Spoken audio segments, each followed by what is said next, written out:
Newsmaker Sunday with Fox 10's John Hook.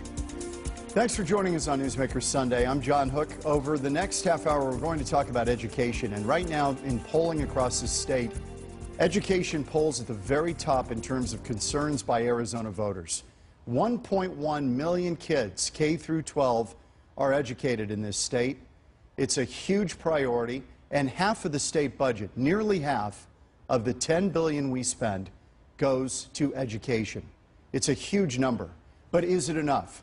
Governor Ducey, in his State of the State address last week, he really made it a priority, and then the budget came out on Friday after his State of the State, and it was a modest increase in the funding, but at least it's put this issue front and center. Joining me now is Erin Hart, COO of Expect More Arizona. Good of you to be here. Thank you. Tell me about your organization, first of all, so people know where you're coming from. What is Expect More Arizona?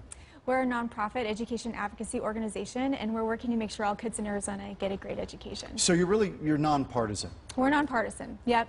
Where our best interest is in the students' and the teachers' best interest. When the governor came out and said, we're going to raise teacher salaries 2% over 5 years, okay, and we're going to incentivize teachers to teach in low-income districts by giving them more money, maybe even forgiving their student loan debt, all of these are good ideas, right? Is that universally accepted as good ideas?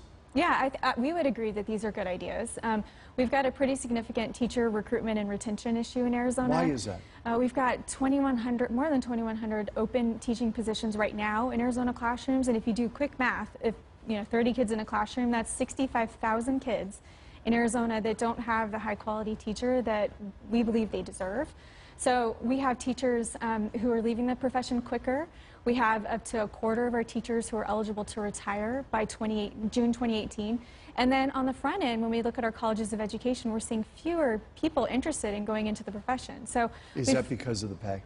Pay is part of it. It's not the only part of it. It's an important part. But there's also other things that teachers tell us all the time when we're out in communities talking with them every day. They tell us things like, do they have support in the classroom? Do they have opportunities to be a leader? Can they have a good quality of life? Are they working 80 hours a week, grading papers and supporting students?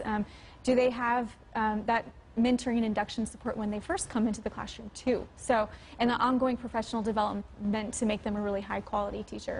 It was interesting because Doug Ducey's gone through a metamorphosis, I'll be honest with you. I moderated the debate between he and Fred Duval during the campaign. It was a full debate that we did here on Fox 10 solely on the issue of education.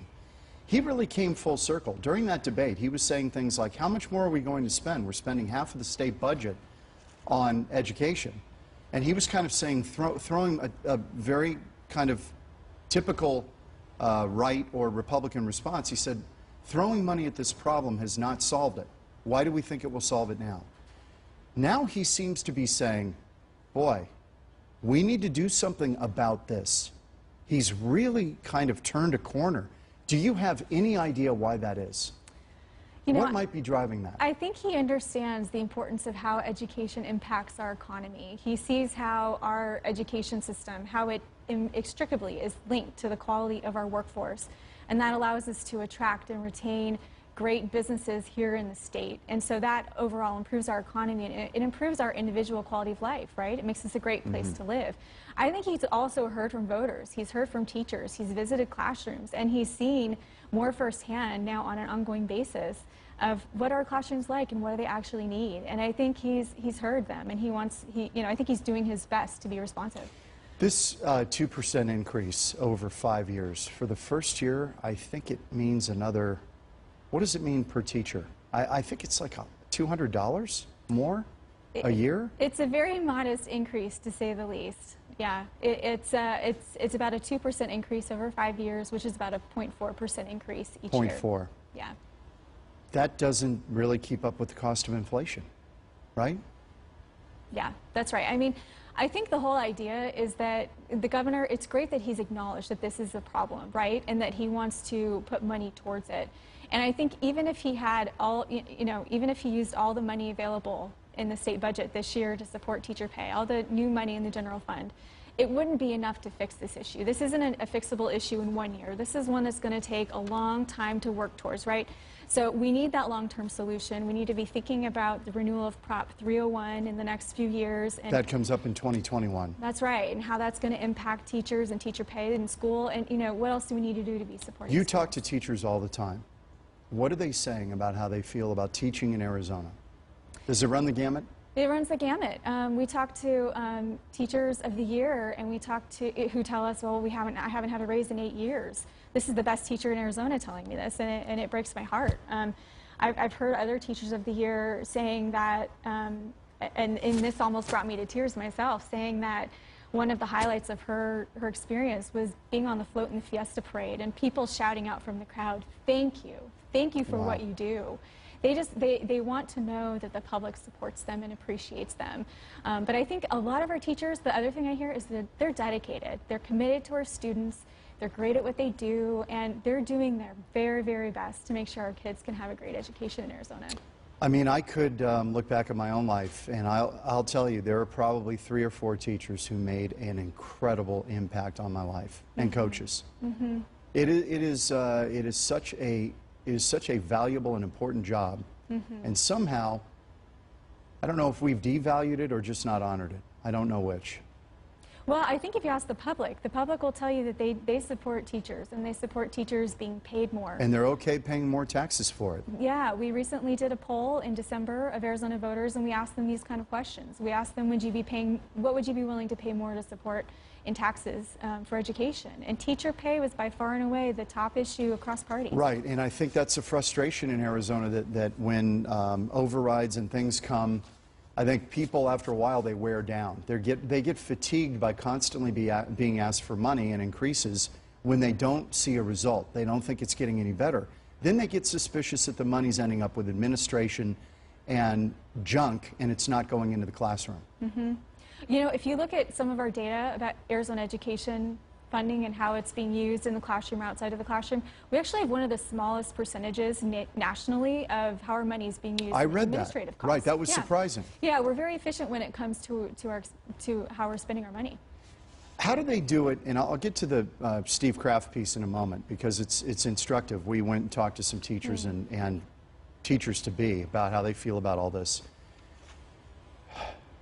When we look in the classroom right now, what is the component missing? I mean, would teacher pay somehow magically make test scores go up? Would it make things improve?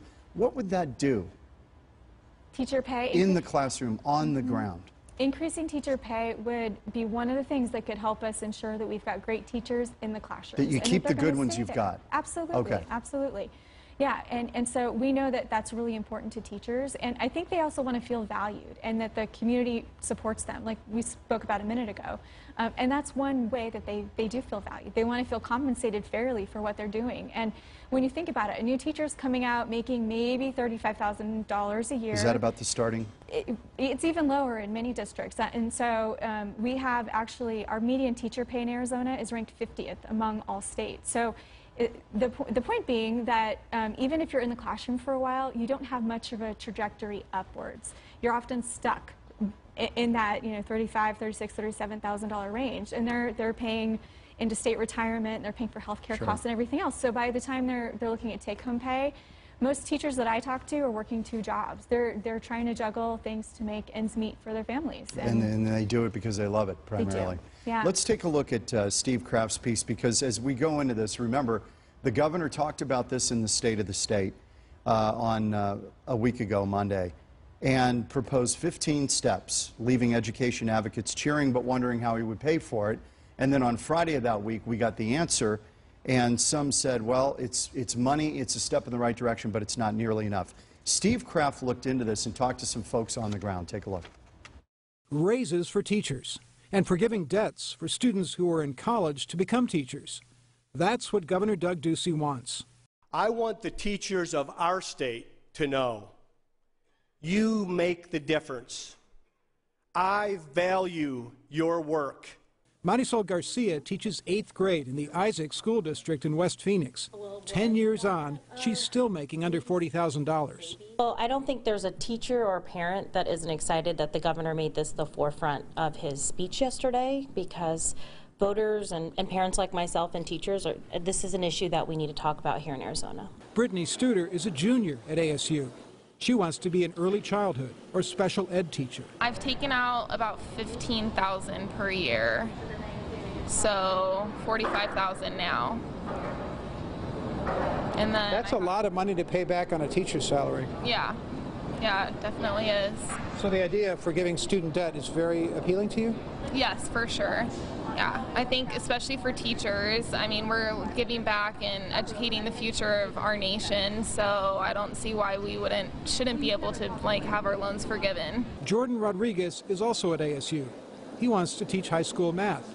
He says better pay means better teachers. I do definitely think it would keep people interested in teaching. And that's definitely one of the things I hear most from my colleagues, is that there's no money in education right now, and it kind of forces teachers to either pick up second or third jobs during the summer, and it just, then you get teacher burnout, and they don't get excited to teach anymore. The question everyone is asking, where will the money come from to treat teachers better? Steve Kraft, Fox 10 News. Erin Hart, the Chief Operating Officer of Expect More Arizona, nonpartisan education advocacy group, is that a good way to put it? Mm-hmm. Is our guest this week on Newsmaker Sunday. Has anyone thought out, has your group or others thought out what might be a palatable tax, the T word, to maybe raise a pot of money that would increase teacher salary significantly? Because what we're talking here, what the governor said, is really a $1,000 raise over 5 years. It would take 5 years for the teacher to actually get to that point. Mm-hmm. There are a number of groups and individuals who've been talking about what that would look like, and there's a few proposals on the table, but none of them quite have that broad base of consensus that's needed to be able to move something like this forward.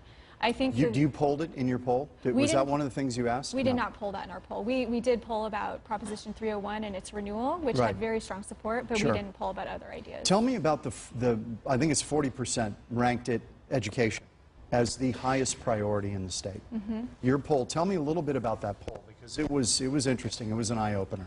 Yeah, for the second year in a row, voters are telling us overwhelmingly that education is their top priority. And when we asked them what education issues they care most about, it was school funding and teacher pay. Wow. Voters get that teachers are an important treasure for Arizona, and we've got to do everything we can to support and retain them as best as possible. What effect have charter schools had on the landscape?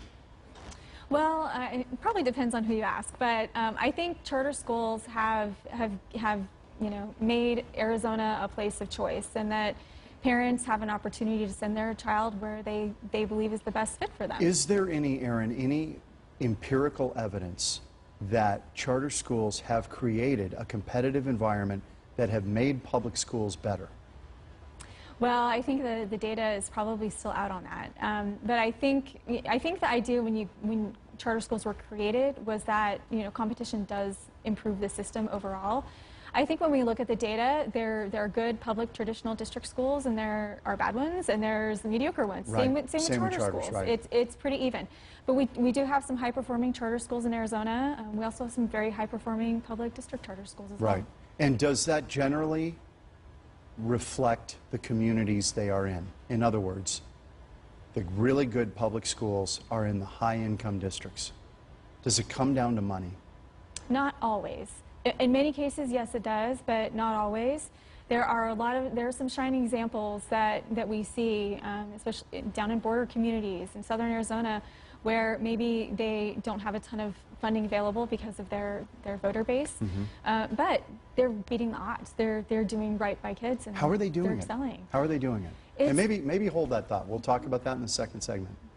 Erin Hart, COO of Expect More Arizona, education advocate, is our guest on Newsmaker Sunday as we kind of hash out what the governor has proposed in his budget, where the money is, and where we go from here to try to improve education in this state. Back in a minute on Newsmaker Sunday.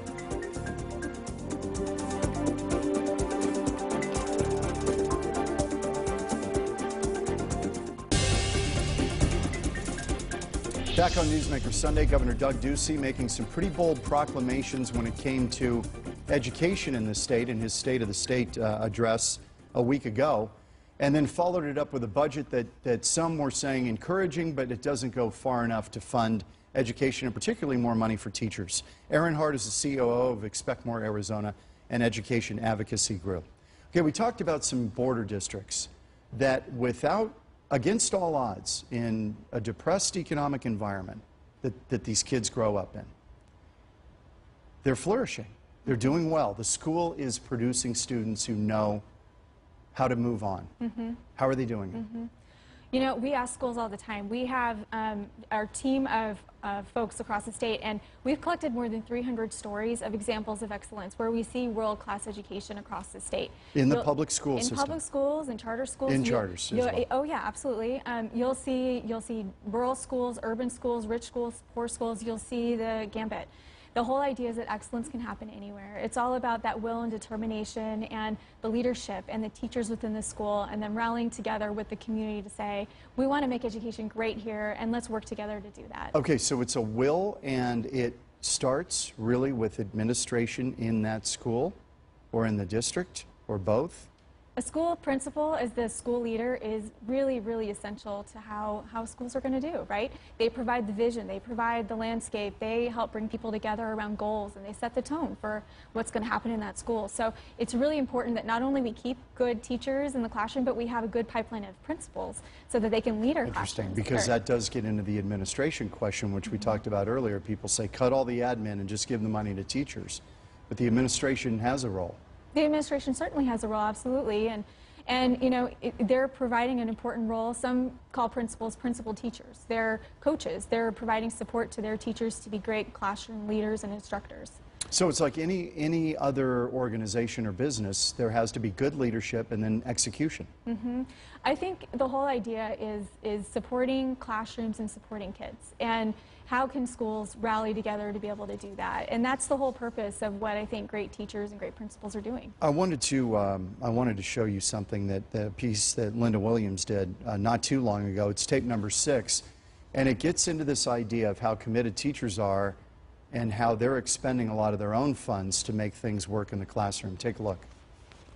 Some different color glitter and glue. We have folders for them, and these are new games. Palm Valley Elementary School special ed teacher Cindy Sander is doing what many other teachers are doing this time of year, digging into her own pocket for supplies for her students. Chips so they can match colors, containers. Pool noodles are going to be palm trees, glue sticks and crayons. According to the National School Supply Association, on average, teachers spend $500 of their own money every year to stock their classrooms. Sanders says she's sure it's more than that.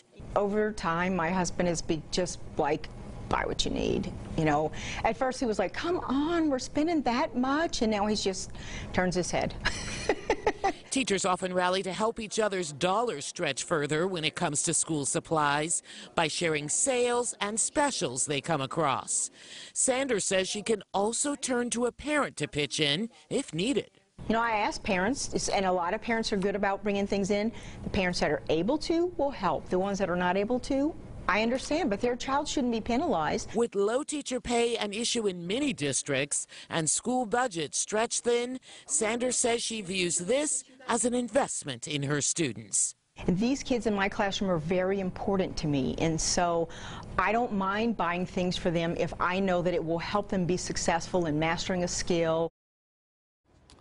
Okay, there you go. I mean, teachers paid, what is the average pay, Erin, for a teacher in Arizona? Just over $40,000.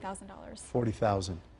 And they're spending their own money to stock their classroom. This is not an unusual thing. Oh no, this is definitely the norm that we see. That's the norm. That's the norm, yep. I mean, there's even a nonprofit organization called Treasures for Teachers, and their whole role is to collect often used or gently used office supplies, like what teachers are using in the classroom, so teachers can come and get them and take them back to their classrooms. So, that is a great idea. Yeah, absolutely. It's helping teachers, but ideally they should have what they need without having to pay out of their own pockets or have a nonprofit give them materials. The immediate need seems to be, and the consensus with the public is, more money for teachers, get this money in the classrooms. Where are we in terms of, and maybe you guys don't look at it, buildings, structures? There's a lot of bond money and stuff that goes to that in individual districts, but poorer districts struggle with this stuff, right? Yeah, the state's still trying to recover from the recession. There's still about a gap of over $300 million that's there for building renewal and support. So, you know, we hear stories from time to time about schools having buildings that are in dire need of repair, and so this is a really important issue that we need to make sure we're addressing. The governor has pledged about $17 million to support that this year, but the need is still far greater. What else did he put out there that your organization felt was really on the mark? Well, one thing that we felt is really important is around third grade literacy, and he put in this year's budget $10 million and in next year's $20 to support full-day kindergarten or other effective interventions that support third grade reading proficiency. And why is third grade such an important benchmark? It's so important. It's one of those benchmarks that we can see.